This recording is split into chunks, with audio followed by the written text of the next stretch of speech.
నెల్లూరు జిల్లాలోనే కోటంరెడ్డి బ్రదర్స్ అంటే తెలియని వాళ్ళు లేరు. ఎప్పుడు ప్రజల్లోనే ఉంటూ ప్రజా సమస్యల పరిష్కారానికి కృషి చేస్తూ ప్రజల మనసులు దోచుకుంటున్నారు. తన అన్నకు అండగా ఉంటూ హ్యాట్రిక్ ఎమ్మెల్యేగా విజయం సాధించడానికి కృషి చేస్తున్న కోటంరెడ్డి గిరిధర్రెడ్డి గారు ఇప్పుడు మనతో ఉన్నారు. ఆయనతో మాట్లాడారు. గడప గడపకు కోటంరెడ్డి గిరిధర్రెడ్డి కార్యక్రమం దిగ్విజయంగా పూర్తి చేశారు. సో ఎలా జరిగింది సార్? గడప గడపకు కోటంరెడ్డి కార్యక్రమం మండలంలో నెల్లూరు రూరల్ నియోజకవర్గం నెల్లూరు రూరల్ మండలంలో ఈరోజు 39వ రోజు 18వ గ్రామం పొట్టేపాడులో జరుగుతుంది. ఎలా జరుగుతుంది, ప్రజల నుంచి ఎలాంటి స్పందన ఉందనేది మీరు ప్రత్యక్షంగా గత 40 రోజులుగా 39 రోజులుగా మీరు కూడా చూస్తున్నారు. మాకు ఒకటే లక్ష్యం, నెల్లూరు రూరల్ నియోజకవర్గాన్ని ఈనాటి గౌరవ ముఖ్యమంత్రి చంద్రబాబు నాయుడు గారు కష్టపడుతున్న తీరు, గత ప్రభుత్వంలో వైఎస్ఆర్ కాంగ్రెస్ పార్టీ ప్రభుత్వంలో ఈ రాష్ట్రాన్ని సర్వనాశనం అయిపోయిన అన్ని విధాల దాన్ని తిరిగి గాడిలో పెట్టి చంద్రబాబు నాయుడు గారు కానీ ఉప ముఖ్యమంత్రి పవన్ కళ్యాణ్ గారు యువనేత నారా లోకేష్ గారి ఆధ్వర్యంలో జరుగుతున్న ఈ ప్రభుత్వం సంక్షేమ పథకాలు ఇస్తూ ఉంది. సంక్షేమ పథకాలతో పాటు అభివృద్ధి పనులు, ముఖ్యంగా నెల్లూరు రూరల్ నియోజకవర్గంలో ప్రజలు మా మీద పెట్టుకున్న నమ్మకాన్ని నిలబెట్టుకోవాలనే ఉద్దేశంతో తిరిగి ఈ కార్యక్రమాన్ని ప్రభుత్వం వచ్చిన నెలలోనే తిరిగి ప్రారంభించాం. ఈ కార్యక్రమం ద్వారా గ్రౌండ్ రియాలిటీలో వాస్తవ పరిస్థితులన్నీ కూడా ప్రతి ఒక్క ఇంటికి పోయి ప్రతి గడపకు పోయి తెలుసుకొని వారి సమస్యల్ని తీర్చడం లక్ష్యంగా ఈ కార్యక్రమాన్ని తీసుకున్నాం. దాకా కూడా ప్రతి ఇంటికి కూడా పోయిన 40 రోజుల్లో అన్ని విధాల తెలుగుదేశం పార్టీ కూటమి ప్రభుత్వం చేస్తున్న ఈ సంక్షేమ పథకాలని, మేము చేస్తున్న అభివృద్ధి పనులని, ప్రభుత్వం చేస్తున్న అభివృద్ధి పనులన్నీ కూడా ప్రతి ఒక్కరు వివరిస్తూ ఇంకా కూడా వారికి సంబంధించిన వారి ఇంటి దగ్గర కానీ లేకుంటే వాళ్ళ రెవెన్యూ కానీ చిన్న చిన్న సమస్యలు ఏమున్నా కూడా తీర్చడానికి శక్తివంచన లేకుండా కృషి చేస్తున్నాం. అయితే గడప గడపకు కోటంరెడ్డి గిరిధర్రెడ్డి దిగ్విజయంగా మొదటిగా పూర్తి చేశారు.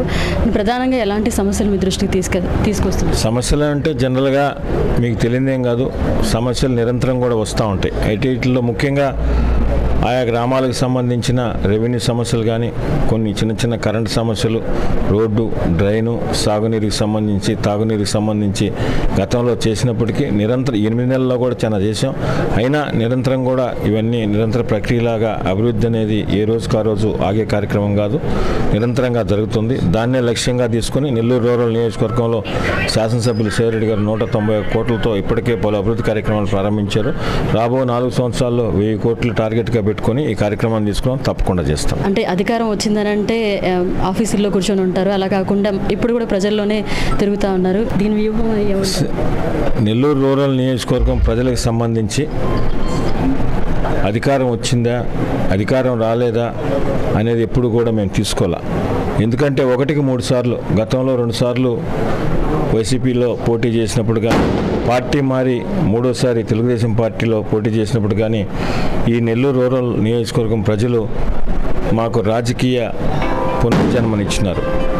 దాన్ని అప్పటికీ మర్చిపోం. ఎందుకంటే ముఖ్యంగా మొన్నటి ఎలక్షన్స్లో అవతల పోటీ చేసిన వ్యక్తి ఇంతవరకు ఆయన ఓడిపోలేదు, చాలా సౌమ్యుడు, చాలా మంచివారు అని సోషల్ మీడియాలో దాదాపు 2-3 కోట్లు పెట్టి నా మీద, మా అన్న మీద, మా కుటుంబం మీద విషం జిమ్మి ఎప్పుడూ లేని విధంగా ఈ జిల్లా రాజకీయాల్లో ఏ పార్టీ అయినా, ఏ పార్టీ నాయకుడు కూడా చేయని విధంగా అంత విష ప్రచారం చేసిన వ్యక్తి ఈరోజు 35,000తో ఓడిపోయినాడు. నెల్లూరు రూరల్ నియోజకవర్గం ప్రజలకు వాస్తవాలు తెలుసు.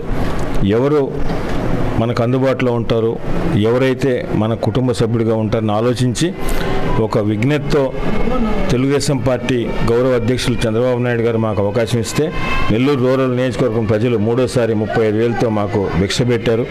అది ఎప్పటికి కూడా మర్చిపోం.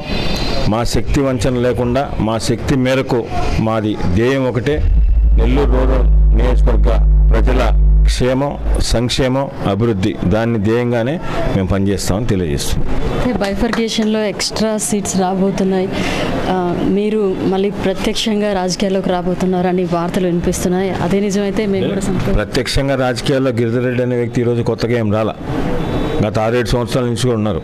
ఇంకా ఎమ్మెల్యే సీట్లకు సంబంధించి నెల్లూరు రూరల్ నియోజకవర్గం కానీ 3 అయినా 2 అయినా 4 అయినా అది నేను పోటీ చేస్తానా, సేవరెడ్డి గారు పోటీ చేస్తారా, మరొక వ్యక్తి పోటీ చేస్తారా అనేది అది మా పార్టీ జాతీయ అధ్యక్షులు చంద్రబాబు నాయుడు గారు, యువనేత నారా లోకేష్ గారు నిర్ణయిస్తారు. వారి అభిష్టం మేరకే, వారి నిర్ణయం మేరకే తెలుగుదేశం పార్టీ కార్యకర్తగా పనిచేస్తామని మీ ద్వారా తెలియజేస్తున్నాను. కోటారెడ్డి గిరిధర్ రెడ్డికి పొట్టేపాలెం గ్రామ ప్రజలు ఘన స్వాగతం పలికారు. నెల్లూరు రూరల్ పరిధిలోని పొట్టేపాలెం గ్రామంలో 39వ రోజు ప్రారంభమైన గడప గడపకు కోటంరెడ్డి గిరిధర్ రెడ్డి కార్యక్రమం ప్రజల ఆప్యాయతతో ముందుకు సాగింది. పొట్టేపాలెం గ్రామంలో కోటంరెడ్డి గిరిధర్ రెడ్డికి ప్రజలు బ్రహ్మరథం పట్టారు. క్షేత్రస్థాయిలో పర్యటిస్తే ప్రజల వాస్తవిక సమస్యలు తెలుస్తాయని రూరల్ ఎమ్మెల్యే కోటంరెడ్డి శ్రీధర్ రెడ్డి స్ఫూర్తితో గడప గడపకు కోటంరెడ్డి గిరిధర్ రెడ్డి కార్యక్రమాన్ని ప్రారంభించారని టీడీపీ నాయకులు కోటంరెడ్డి గిరిధర్ రెడ్డి అన్నారు. ముచ్చటగా మూడోసారి రూరల్ ఎమ్మెల్యే కోటంరెడ్డి శ్రీధర్ రెడ్డికి భారీ మెజారిటీ ఇచ్చిన రూరల్ ప్రజలకు రుణపడి ఉంటానని టీడీపీ నాయకులు కోటంరెడ్డి గిరిధర్ రెడ్డి అన్నారు. ముచ్చటగా మూడోసారి రూరల్ ఎమ్మెల్యే కోటంరెడ్డి శ్రీధర్ రెడ్డికి భారీ మెజారిటీ ఇచ్చిన రూరల్ ప్రజలకు రుణపడి ఉంటానని టీడీపీ నాయకులు కోటంరెడ్డి గిరిధర్ రెడ్డి అన్నారు. రాష్ట్ర ప్రభుత్వం అమలు చేస్తున్న సంక్షేమ పథకాలతో పాటు ప్రజా సమస్యలను తెలుసుకుంటూ ముందుకు సాగుతున్నారు టీడీపీ నాయకులు కోటంరెడ్డి గిరిధర్ రెడ్డి. ఈ కార్యక్రమాన్ని పొట్టేపాలెం మాజీ సర్పంచ్ ఇందుపూరు శ్రీనివాసరెడ్డి, తెలుగుదేశం పార్టీ నాయకులు ఇందుపూరు అచ్యుత్ శంకర్ రెడ్డి, ఇందుపూరు ఉదయ్ శంకర్ రెడ్డి ఈ కార్యక్రమాన్ని ఘనంగా నిర్వహించారు. మరిన్ని అప్డేట్స్ కోసం మన HN9 టీవీ ఛానల్ని సబ్స్క్రైబ్ చేసుకోండి.